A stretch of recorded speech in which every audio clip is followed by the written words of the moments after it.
ரொம்ப நாள் கழிச்சு ப்ளாக் போடுறேன். எல்லோரும் நல்லா இருப்பீங்கன்னு நினைக்கிறேன். ஸோ இன்றைக்கி நம்ம 3வது வாரம் சனிக்கிழமை தழுவு தான் போடுறோம். ஸோ பெருமாள் ஃபோட்டோலாம் லைனாக வச்சுருக்கோம். இது அத்திவரதர் ஃபோட்டோ. இது நாங்கள் திருப்பதியில் வாங்கினது. இது வீட்டிலலாம் பார்த்திங்கன்னா பழைய பெருமாள் ஃபோட்டோ இருக்கும் சில வீட்டிலலாம். ஸோ அந்த மாதிரி எங்கள் வீட்டில் இருக்கிற பழைய ரொம்ப வருஷமாக இருக்கிற பெருமாள் ஃபோட்டோ. அப்புறம் பானகம் வச்சுருக்கோம். அப்புறம் பூஜை சாமான்லாம் வச்சுருக்கோம். இப்போ நம்ம சாப்பாடு தான் ரெடி பண்ண போகிறோம். நம்ம வெரைட்டி ரைஸ் தான் தழு போடும்போது போடுவோம். ஸோ நம்ம சாப்பாடு கிளறலாமா? ஃபஸ்ட்டு நான் சாப்பாடு போட்டுக்கிறேன். நல்லா சூடாக இருக்குது. சாப்பாடு போட்டுட்டு ஃபஸ்ட்டு நான் லெமன் சாதம் தான் கிளற போகிறேன். ஸோ லெமன் சாதத்துக்கு லெமன் சாதம் தாளிப்பு வச்சுருக்காங்க. ஸோ அந்த லெமன் சாதம் தாளிப்பு போட்டுட்டு மேலே உப்பு போட்டுட்டு அப்படியே கலரிட்டு கொத்தமல்லி கருவேப்பிலை போட்டுக்கலாம். போட்டு அப்படியே நல்லா கலரிட்டே இருக்கேன். கொஞ்சம் கொஞ்சமாக போட்டு கலரணும். அந்த தாளிப்பு கிண்ணத்துலேயே கொஞ்சம் சாப்பாடு போட்டு நல்லா கலந்துக்கலாம். வேஸ்ட்டாக போயிடும்.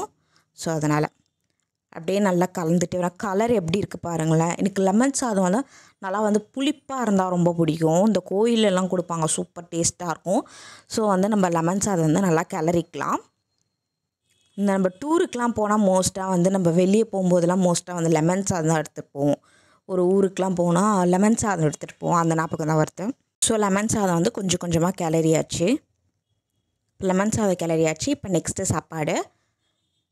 நெக்ஸ்ட்டு தயிர் சாதம். தயிர் சாதம் கொஞ்சம் எக்ஸ்ட்ரா அதிகமாகவே நாங்கள் கிளறிப்போம். ஏன்னா எல்லாேருக்கும் தயிர் சாதம் ரொம்ப பிடிக்கும். 2 பேக்கெட் தயிர் போட்டிருக்கேன். தயிர் போட்டு அப்படியே கலந்து கருவேப்பிலை கொத்தமல்லி நல்லா ஃப்ரெஷ்ஷாக கருவேப்பிலை கொத்தமல்லி போட்டு அப்படியே கிளறிட்டு தேவையான அளவு உப்பு தண்ணி ஊற்றி நல்லா கலரிக்கலாம். நல்லா கலரிட்டே வரணும். சூப்பராக இருக்கும் தயிர் சாதம்லாம். நல்லா கலந்துட்டு இப்போ தயிர் சாதத்தோட தாளிப்பு போட்டுக்கலாம். இதில் குட்டி குட்டியாக இஞ்சி துண்டு போட்டால் சூப்பராக இருக்கும்னு சொல்லிட்டு நாங்கள் போட்டிருக்கோம். அப்படியே தாளிப்பு போட்டு நல்லா தயிர் சாதமும் நல்லா மிக்ஸ் பண்ணியாச்சு. நெக்ஸ்ட்டு தேங்காய் சாதம். தேங்காய் சாதம் அவ்வளவோ அதிகமாக சாப்பிட மாட்டாங்க யாரும். ஸோ அதனால் கொஞ்சம் தான். ஸோ தேங்காய் சாதத்துக்கு சாதம் போட்டுட்டு தேங்காய் சாதத்துக்கு கொஞ்சோண்டு கிண்ணத்தில் சாதம் போட்டுட்டு தேங்காய் சாதம் தாளிப்பு போட்டுக்கலாம். தேவையான உப்பு போட்டு அப்படியே கலரிக்கலாம். கொஞ்சம் கொஞ்சமாக நான் கலரிக்கிறேன் போட்டு சாப்பாடு போட்டு அப்புறம் தேங்காய் போட்டு அப்படியே கலரிக்கிட்டே வந்துக்கிறேன். அப்படியே இதோட ஃபுல் வீடியோ ரெசிபிலாம் நான் எடுக்கலை. ஸோ ஜஸ்ட்டு கலர்றது மட்டும் நான் உங்களுக்கு காட்டுறேன். அப்படியே கொஞ்சம் கொஞ்சமாக கலரிக்கலாம். இப்போ என்னோடய ஃபேவரட் சாதம் புளி சாதம். இந்த புளி சாதம் பார்த்திங்கன்னா கொஞ்சம் அதிகமாகவே எல்லாத்தோட புளி சாதம் தான் கொஞ்சம் அதிகமாக நாங்கள் கிளறோம். ஸோ இது புளித்தொக்கு. புளித்தொக்குலேயே புளி பவுட்ரு மாதிரி வீட்டிலே அரைச்சது. ஸோ ரெண்டும் மிக்ஸ் பண்ணி பண்ணுற மாதிரி. குழம்புலேயே பொடி போட்டு கொஞ்சம் தொக்கு மாதிரி பண்ணுறது. அதை போட்டுட்டு தொக்குலேயே உப்பு போட்டாச்சு. ஸோ அதனால் நம்ம உப்பு போட வேண்டாம். அப்படியே கொஞ்சம் கொஞ்சமாக அப்படியே கிளறிட்டே இருக்கலாம். நல்லா கிளறிட்டே இருக்கலாம்.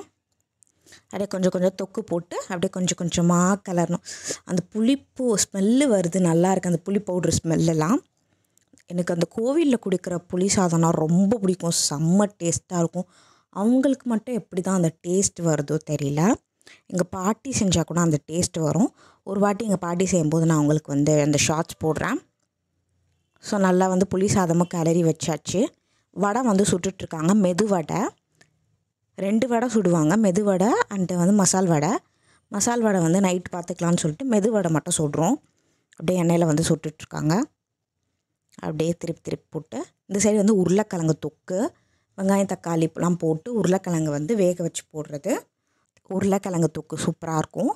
ஸோ உருளைக்கிழங்கு தொக்கு அப்படியே நம்ம கலரிட்டே இருக்கலாம். இப்போ சொதப்புனது எது பார்த்திங்கன்னா சாம்பார் சாதம் மட்டும்தான்.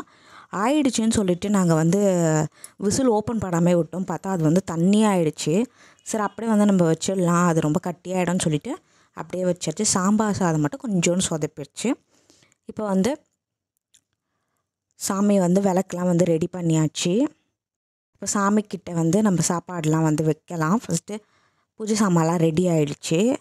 ஆல்ரெடி ஃபோட்டோக்கெலாம் மஞ்சள் குங்குமம் வச்சு பூ வச்சாச்சு. விளக்கும் ஏற்றாச்சு. சொம்பு வந்து பார்த்திங்கன்னா புது சொம்பு. ஸோ அந்த சொம்புக்கு வந்து நாமம் போட்டு அரிசியும் காசும் நாங்கள் போட்டுட்டோம். இப்போ வந்து சாப்பாடும் வந்து இலையில போட்டாச்சு. புளி சாதம், லெமன் சாதம், தயிர் சாதம், சாம்பார் சாதம், சக்கரை பொங்கல், வடை எல்லாம் போட்டாச்சு. பாயசமும் வச்சாச்சு. இப்போ சாமி கும்பிட்டுறலாம்.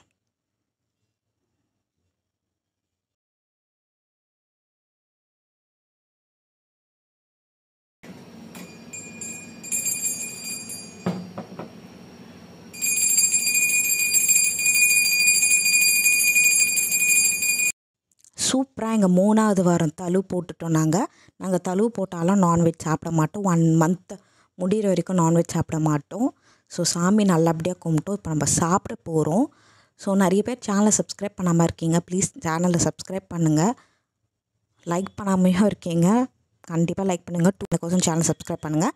எனக்கு வந்து இந்த தழு போட்ட சாப்பாட்டில் வந்து ரொம்ப ஃபேவரட் வந்து என்னென்னு பார்த்தீங்கன்னா தயிர் சாதமும் உருளைக்கிழங்கு தொக்கு, அப்புறம் வந்து புளி சாதம் ரொம்ப பிடிக்கும். ஸோ உங்களுக்கு என்ன பிடிக்கும்னு சொல்லிட்டு கீழே கமெண்ட் பண்ணுங்கள். தழு போட்டிங்கனாலும் கீழே கமெண்ட் பண்ணுங்கள். சப்ஸ்கிரைப் பண்ணிட்டு லைக் பண்ணுங்கள். வச்ச பாய்.